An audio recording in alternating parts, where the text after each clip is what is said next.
driver with this.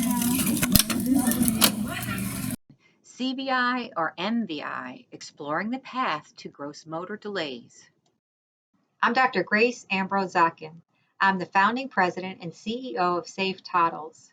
We are a nonprofit dedicated to improving the lives of children born blind and severely visually impaired. Safe Toddles offers the one and only pediatric belt cane, also known as the toddler cane. Blind babies as young as 15 months can wear their toddler cane or belt cane as they learn to walk and explore their world. Today, we're exploring the question, is it CVI or MVI causing severe gross motor delays? Cortical visual impairment, or CVI, is a neurological visual impairment that can result in a broad range of outcomes. It is one of the most common diagnoses in children. Mobility visual impairment, MVI, is the inability to visually avoid obstacles, so walking is unsafe unless assisted. Some of the indicators are slow pace, lateral gait, and stress signals such as taut extremities and limited speech. Babies born with mobility visual impairment and blindness fear walking, avoid walking because of the unavoidable collisions. In December 2017, two wonderful things happened. The first is Isabella's family found Rosemary and Debbie, two of the most respected professionals in their fields, to work with their daughter, a 3-year-old with CVI. And the second was that Rosemary had immediately seen the potential of a wearable cane to address the needs of her preschool students with cortical visual impairment. My name is Debbie Organ. I'm a physical therapist. I've worked in peds my whole career, so that's going on 35 years. I also teach at Mercy College, the pediatric session of their curriculum. Okay, my name is Rosemary Williams. I am professionally trained as a teacher of the visually impaired and an orientation and mobility instructor. I also have a certification in special education. Oh. And she had all the characteristics of a cortical visual impairment. She had been diagnosed.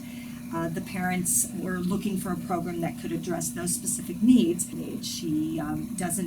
She's very tactile defensive. She won't explore things with her hands. It's hard to get her to hold an object with her hand. She doesn't reach out into her environment.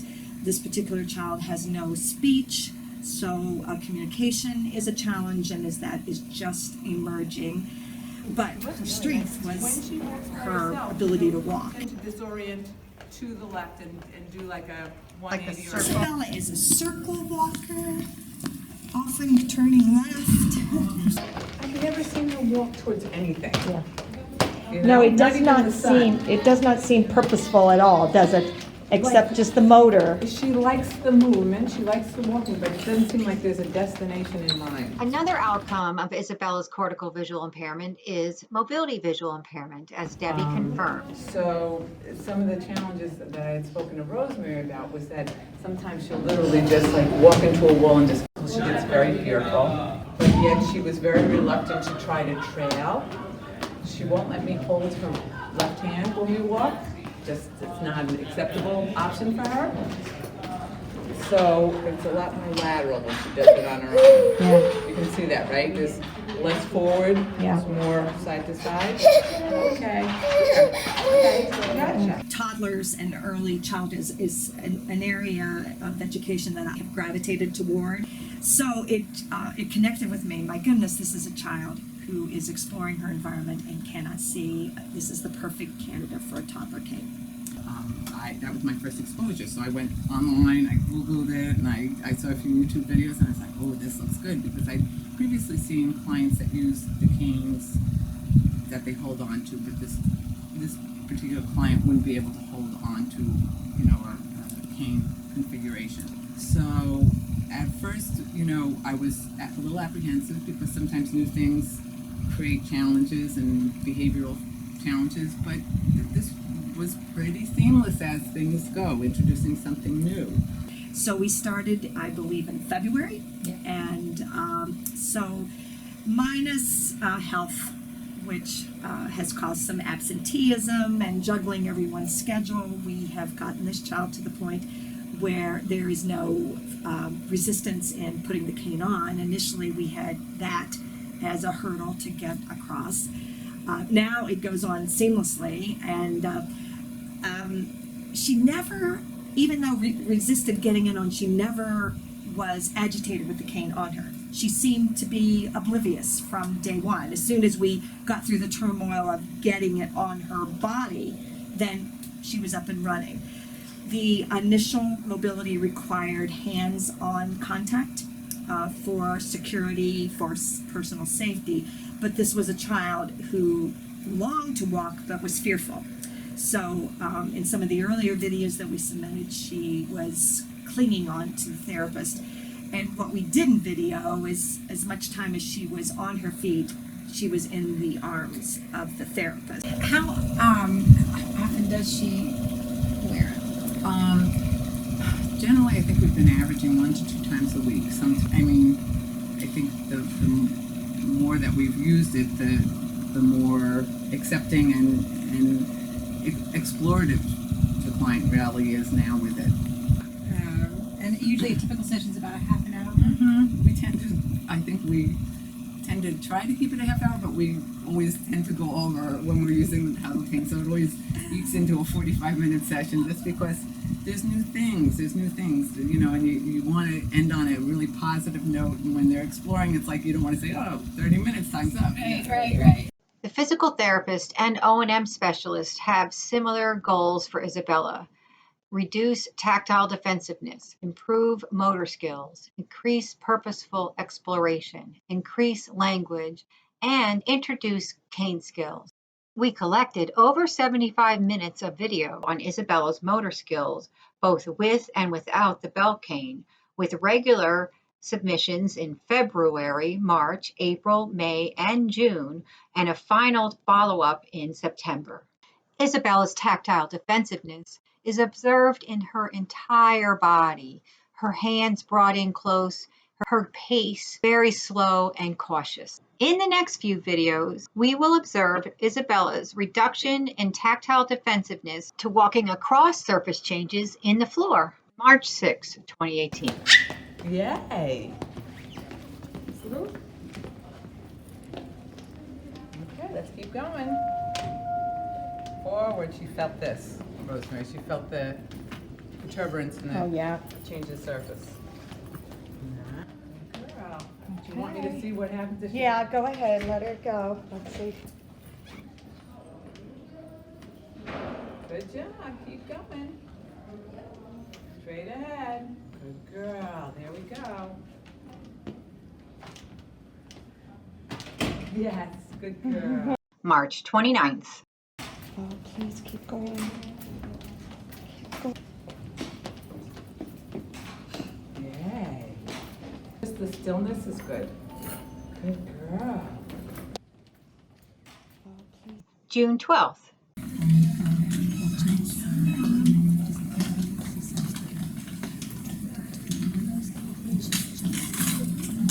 And this spot, and then this spot here,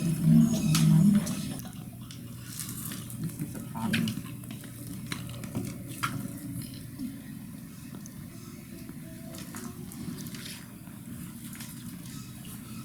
Good job. But even her receptivity to, she used to cry in contact. Yeah. Good job. What do we have? Well, Mom shows this morning, there's a ledge at the bay window, and that's like her space. And that's a good sound. There we go. I know, you got me on the run here. Okay, the doors are opening. Do we want to go through? Do we want to Pivot. But definitely, thresholds were a very big obstacle in this building. They, you know, all the thresholds are different materials. Some are metal, some have ridges in it, some have quite a lip. And so thresholds, the client was drawn to open doors, wanted to go through the open doors, but as soon as the foot would hit the threshold, then sometimes the client would just get upset, fearful, agitated. Sometimes the client would stiffen and it would make it difficult to proceed, even though she wanted to explore that other area. With the toddler canes, hearing the threshold first. There was a period where she would hear the threshold and then just stop. And that would be like, okay, that's that scary threshold, I'm just not going through it. And now over the past few sessions, she'll hear the threshold and she'll walk right over it. It used to be that I have to hold the hand, and now it's like I hear it and just going over it. And so that was, Yay, right through. I began disliking thresholds in this facility because it was like, why can't they all be uniform? Why can't they all be one material? Why do they have to make so much noise? But now it's a happier place. Go in. It almost seems like that noise Introduces, preparatory notice Yeah. that there's something there. yeah. I know, I thought the same I'm thing. sure that's what, That's the point. I get it, but Yeah. I just didn't see it. Well, I didn't know that she was gonna get the point, Yeah. and I think she is. Good job. The therapist described the threshold and her fear of encountering a textural difference with her feet, and then a fear of going into the new space, like off into an abyss. And what I think initially happened when the cane encountered it, she still had that fear and the jump back. But now she loves the sound of the cane across that textural threshold, and it triggers to her joy instead of fear. And just as recently in the last 3 days, she would repeat that sound at the threshold. And then today you were fortunate to observe her just cross through, ta-da, and enter a brand new space. Oh my gosh, that was incredible. But that's the first time I didn't hold her. I didn't touch her. That was incredible. Good kisses. That was so good, Bella. We're in the cafeteria. We know that unsafe mobility contributed to Isabella's tactile defensiveness because her tactile defensiveness reduced by wearing her belt cane. Over the next few clips, we'll see how the belt cane also allows her to interact more naturally with obstacles in her environment. March 6th. Wearing a belt cane prevents her from direct bodily contact with a wall and gives her the precise location of the wall. Okay. March 29th. Yeah, what's that? That's something. April 18th. Her toy. Look at this, she saw her, this is the favorite toy. Yeah. No, she, She doesn't know it's right, you know. yeah. Oh, look at her. Okay, you're good. Look at you go. Very nice. We figured it out. That was so cute. That was a success. June 12th.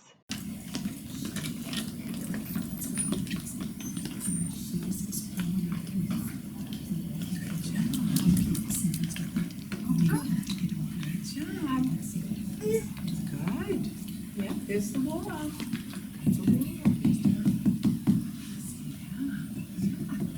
September 26th. Yeah, you're in a delightful mood. It's also pretty amazing how, with that impact, she can withstand it if it's at her pelvis, as opposed to her arm, her leg. Yeah. Yeah. And look, yeah, she found it again. Good job, lady. Look at that. Good job. Saying, how do I get out of this mess? But she's being very patient. Yeah, and she's not frustrated. In here. Oh, make a joyful noise.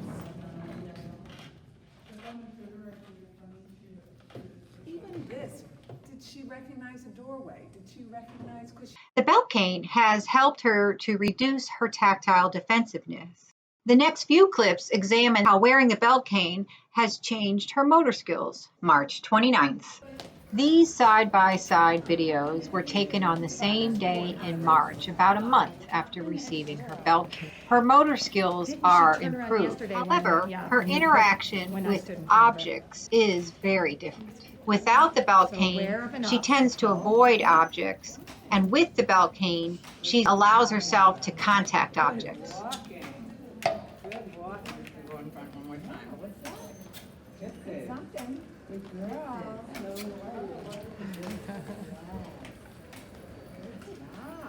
April 18th. The side-by-side comparison of the April videos of her wearing and not wearing the belt cane show a clear difference. Her motor skills are much improved when she's wearing the belt cane.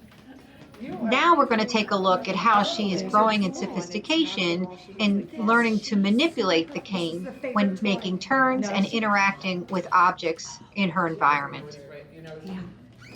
Isabella's ability to turn after contacting a wall improves over time. In March, she falls back, and then in the next clip, she is taught how to make a turn, which she then demonstrates her ability to do in June and September. Should we keep walking? Come on, let's go. Clock's Good rolling job. here. Come, let's go. Come on. Can I come this way? Come. Yes. Yeah, see if you can distract her now, and so we can get her recovery and. Good girl. Coming. Good girl. Nice. Yes. She does. June 12th. Come on, can we go by the doors over this way? Come, let's go by this way. Good girl.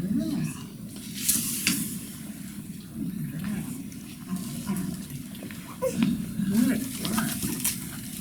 Careful. Good job. Very nice. That was perfect.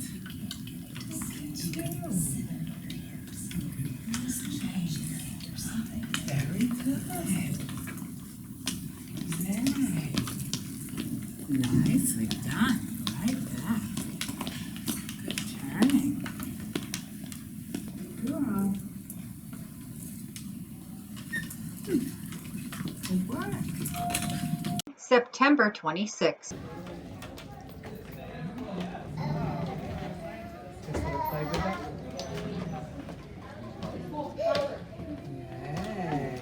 Yay. It's very impressive the way she got her balance back. Good girl. You're going walking.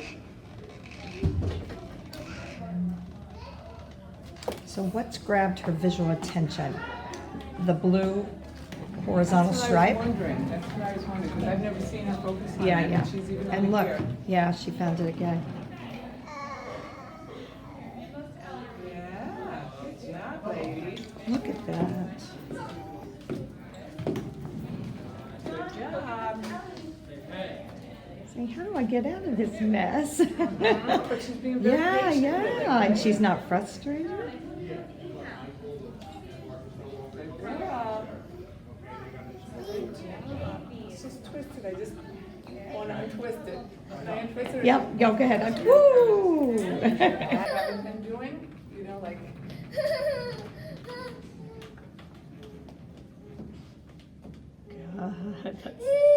All right, you're doing great. Upright posture. Yeah. Good girl. Good girl, should we turn? Well, then let's turn. Let's turn and keep walking. Let's turn and keep walking. Let's turn, keep walking. Keep walking. And I don't know if you can see Rosemary, but her base of support, where her legs are falling, Yeah. with this on, are so much under her pelvis as opposed to being a little wide. Wow. Like they're right in line with her pelvis, which is a more age-appropriate stance. Okay, good.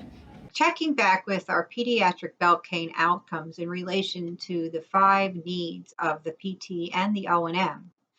We can check off reduced tactile defensiveness. She has also improved her motor skills. Now let's examine her purposeful exploration. To begin with, we review the video of her avoiding Debbie when she was walking without the belt cane. That was in March. In May and June, video now shows that she walks into Debbie and other objects along the way. This section, we will look at more sophisticated belt cane skills as she learns to navigate the tricky chair legs left out in the cafeteria. March 29th. Didn't she turn around yesterday when I stood in front of her? So aware of an obstacle. Good job, Bella. Good walking. Good walking. Just gonna go in front one more time. Kisses. Kisses. Hello.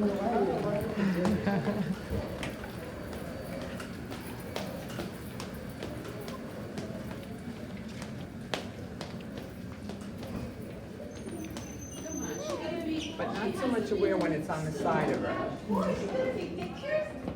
May 16th. Let her just take steps, Yeah. downstairs before she goes home. Right. In her own, which is fine. Like, But- I don't mind if she goes, but the constant, like, every 6 steps turning is. Good job. Up. Yeah. Good girl. Oh, we're doing marching. Marching. Very good. You're going towards the door. That's okay. Good girl. But the week before she was out, she came in with these sneakers, and she was really by far doing the best walking I've seen her do. Good girl. Okay, get in the way. You're moving so fast, I can't even keep up with it. Good girl. Good turning. Okay, now she seems to be visually engaged. And she keeps holding it with the left hand. I mean, she keeps finding it with the left hand. And that's new. June 12th. Good walking. Good walking.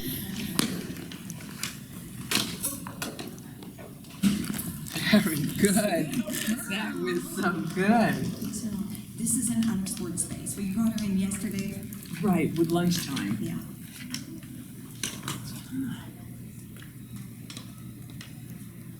Very good.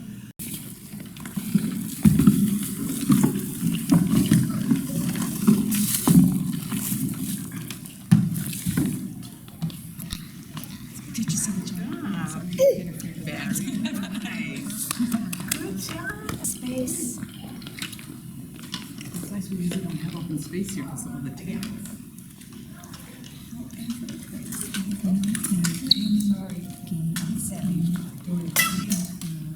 To prescribe product. It's all self-directed. And non-purposeful, it's still like an experience. Nice. Good work. Well, that's the language part that has to be there for that. It's some way, shape, or form to connect a concrete. Work. There's nationwide speech therapist there.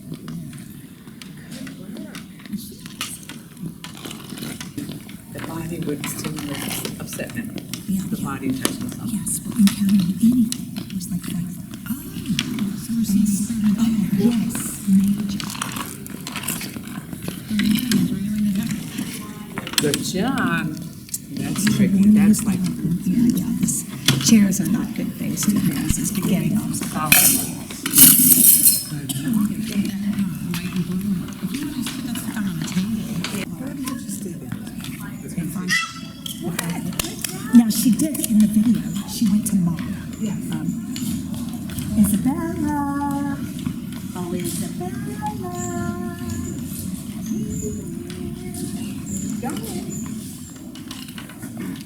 Good exploring.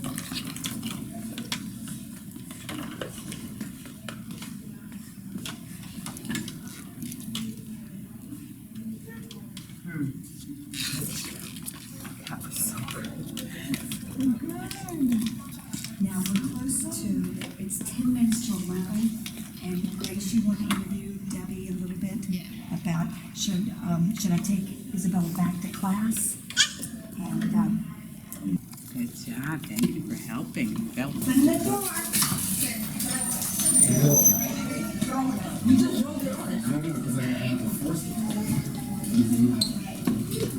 Good girl. Yes, we just. This is her adaptive school chair. posture to allow for proper positioning. The joint physical therapy and O&M session is over. Isabella returns to her therapy chair, and all of the rest of her therapy is completed while seated. Isabella isn't just wearing her cane at therapy twice a week, 30-minute sessions.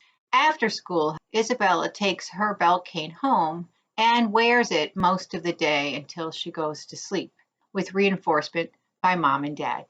Isabella has not only reduced her tactile defensiveness and improved her motor skills, but she is purposefully exploring her environment, and her verbalizations have increased. We also see that she is responding to her cane, and the first response is learning to stop and turn to free her cane and know the difference between a clear and blocked path. Wearing bell canes allows self-confidence, and self-confidence allows learning.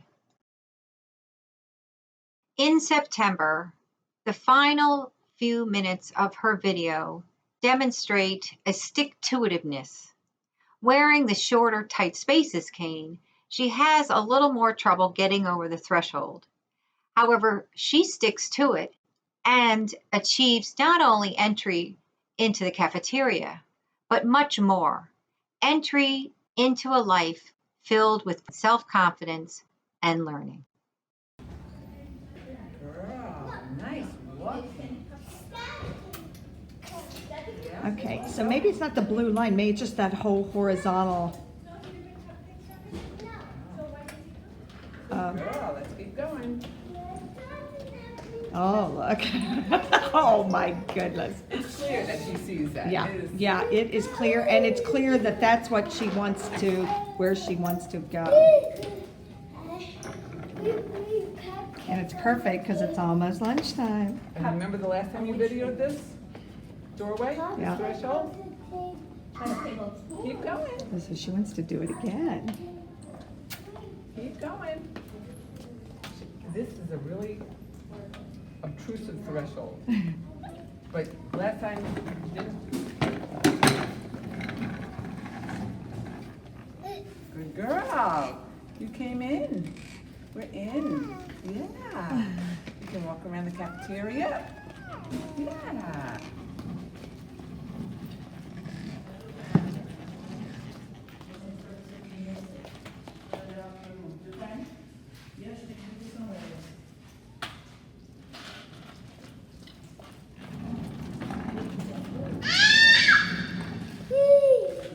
See, the acoustics are so different in here. Oh, make a joyful noise. Even this, did she recognize a doorway? Did she recognize, because she turned? Is it CVI or MVI? Well, it's not a fair question. Of course, the CVI causes mobility visual impairment. Her particular visual impairment causes her to be unable to visually avoid obstacles. The addition of a belt cane allowed her to develop self-confidence. She started to explore more purposefully. Her language and affect improved, as did her motor skills.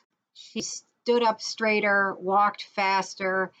Her base of support narrowed, her gait became more forward, and her pace quickened. And she wasn't thwarted when the belt cane ran into something. She stopped, she investigated, and she turned.